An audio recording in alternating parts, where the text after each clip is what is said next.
Hello YouTube, Triumph Guy here today, and I am going to show you how to diagnose parasitic draw on your battery in your car. So if your battery dies overnight or over a few days, that's obviously not normal, so I'm going to show you how to diagnose that today.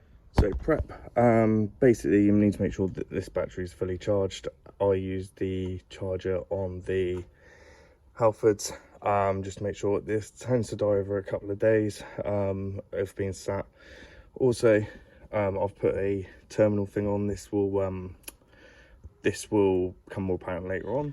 Your multimeter needs to have it in 10 amps and negative connected, and in the amps bit, that's the settings you're going to be using today. So you have your fuses exposed and ready, because we will be pulling these out, and a fuse diagram to hand will help. So I've got the picture saved on my phone.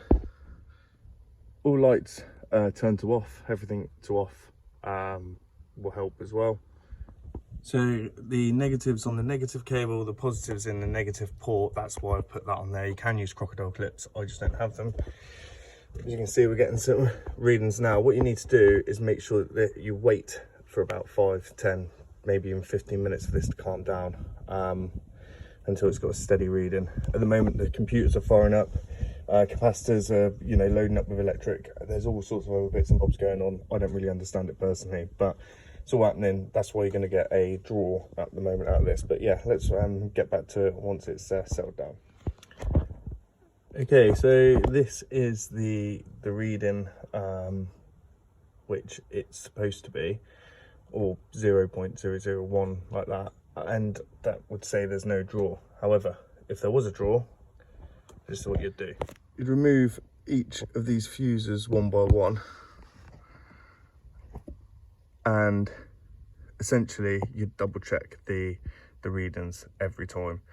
If it's at 3 point whatever, and then it drops down to 0.001 or 0.000, then you found your culprit. Then you can look into that wire insert. If it's not that, then this is your next port of call, is the alternator.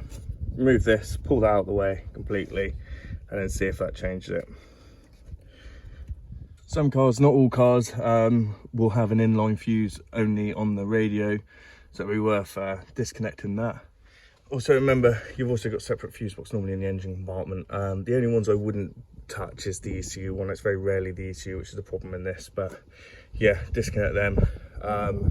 This is a petrol. On diesels, there'll be an extra one for the glow plugs, etc.